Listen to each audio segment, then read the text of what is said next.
teman-teman sekalian, kita lanjutkan video kedua kita ya. Kali ini kita akan ngebahas tentang manajemen projectnya. Bagaimana kita akan membuat aplikasi ini.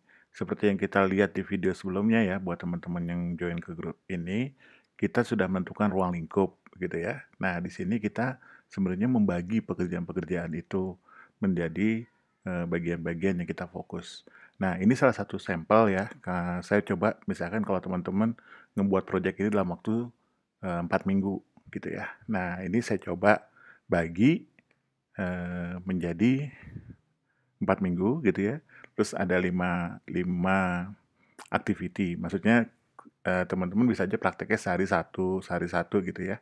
Jadi dalam waktu 4 minggu nanti teman-teman diharapin sudah selesai semua nih projectnya gitu ya. Contoh, minggu pertama itu kita hari ini itu ya, di ini kita misalkan kita melakukan integrasi Bootstrap.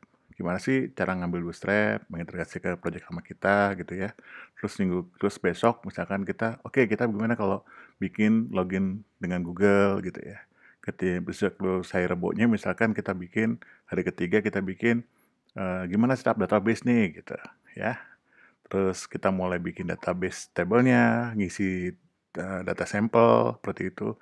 Kemudian gimana caranya kita mengintegrasikan antara login sama data usernya. Jadi kita login, kita ketahuan, oh ini siapa sih sebagai apa gitu ya.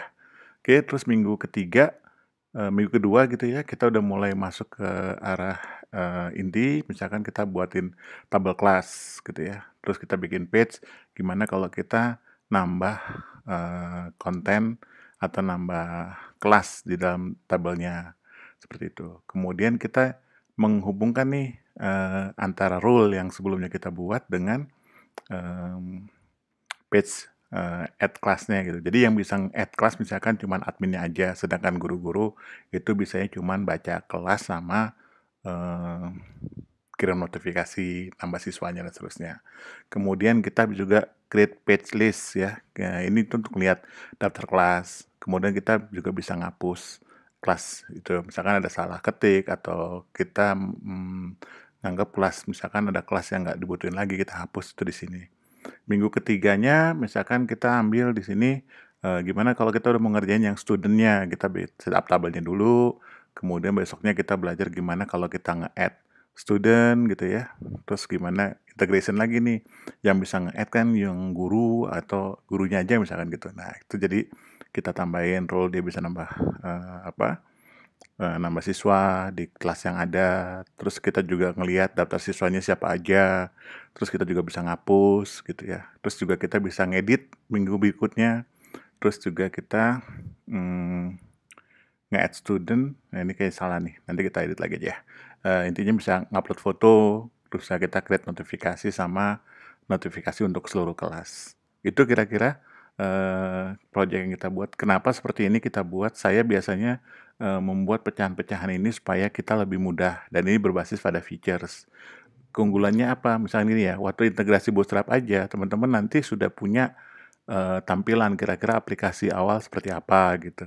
Kemudian pas login hari kedua, oh saya udah bisa tampilan login nih. Nah itu semua kita buat detailnya seperti ini. Jadi aplikasi itu tidak harus menunggu minggu keempat untuk kelihatan semua. Hari pertama atau hari kedua aja sudah kelihatan nih sebenarnya aplikasi kita progresnya. Nah ini saya sampaikan beberapa benefit ya kalau teman-teman ngerjain project seperti ini. Yang pertama, teman-teman tuh jelas kapan akhirnya.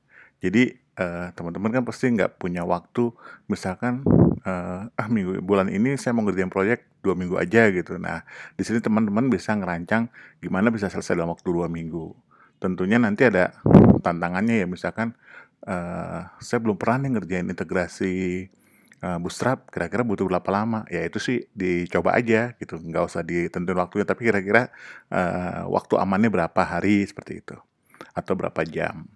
Kemudian yang kedua, kita teratur gitu ya. Kalau misalnya ngerjain 2 minggu gitu ya, kita buru-buru ngerjain 3 hari, yang terjadi banyak salah, terus nggak fokus, terus bingung. Ya itu biasanya kalau menggebu-gebu gitu ya, proyeknya malah nggak kelihatan hasilnya dengan baik gitu.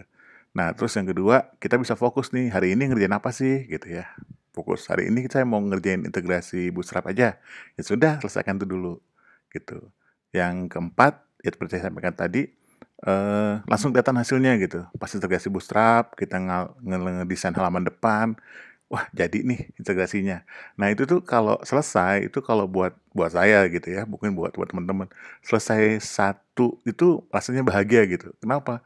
Nggak perlu nunggu project yang sampai selesai untuk bisa ngeliat hasilnya gitu. Kadang-kadang kan kita nanyain orang, proyek udah selesai belum? Belum. Udah selesai belum? Belum. Udah selesai belum? Belum gitu ya. Nanti begitu akhir waktunya dilihat, kok kayak gini gitu. Nah ini enggak. Jadi kalau kita bisa tuh fokus, kita bisa nunjukin, gue udah selesai nih bootstrap-nya gitu. Udah selesai nih loginnya. Udah selesai nih tambah usernya. Udah selesai nih tambah kelasnya gitu. Ini semua tentu akan membuat semua orang bahagia gitu. Kita sebagai developer seneng, usernya juga seneng, termasuk dia bisa ngasih feedback. Gue pengennya warnanya nggak ini gitu. Nah kita bisa ngedit di waktu-waktu itu. Sehingga apa yang kita kerjakan di hari itu selesai dan tentunya bisa membuat orang bahagia. Terakhir, mungkin masalah progres ya. Kadang-kadang kan kita ngeliat nih, wah ini kecepatan atau kelambatan atau ini jadi referensi buat ke depan. Ini harus maksimal nih, misalkan cuma butuh waktu 2 jam.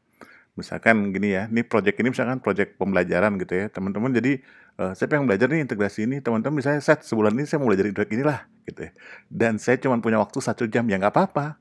Ambil saja satu video, dikerjain 1 jam, dipelatin gini-gini. Misalkan nanti ketemu, oh ini nggak efisien codingnya, oh ini codingnya terlalu ribet, oh HTML-nya harus begini dan seterusnya. Teman-teman mangga silahkan dibuat, di challenge, dimodify sesuai dengan kebutuhan teman-teman. Intinya adalah kalau kelihatan progresnya, kita ada hasilnya gitu. Dan terakhir tentu kalau fiturnya selesai, kita akan juga lebih senang. Oh ini fitur ini udah selesai. Kita jadi ngukur progres berapa persen gitu ya. Kita bisa langsung mulai, oh hari ini kita misalkan kalau dibagi 20 gitu ya, satu progres kan 5%. Oh sekarang udah berapa? Oh kita udah ngerjain 7 fitur nih, 7 pekerjaan, 7 task. Berarti 7 kali 5 berarti 35%. Kan kelihatan ya sisanya 65%. Jadi kita bisa ngukur. Atau nanti, wah kok lambat banget nih kita, harusnya udah hari ke misalkan 8 kita udah 40%, ternyata baru nyampe 30%. Nah itu kita biasanya harus lebih alokasi waktu lebih banyak lagi supaya nggak ketinggalan. Itu aja dari saya untuk video kali ini. Semoga bermanfaat buat teman-teman yang belajar. Kita belajar project ya, project dari di depan. Nanti di depan itu nanti di video pertama kita belajar scope-nya, di video kedua kita belajar tentang bagaimana mengelola proyek itu sendiri, tentunya dengan membagi-bagi pekerjaan. Jadi, di video berikutnya kita akan mulai masuk. Nah, kita masuk dengan materi pertama yaitu integrasi Bootstrap. Tungguin aja ya video berikutnya, mudah-mudahan bisa diupload besok. Itu aja dari saya. Assalamualaikum warahmatullahi wabarakatuh.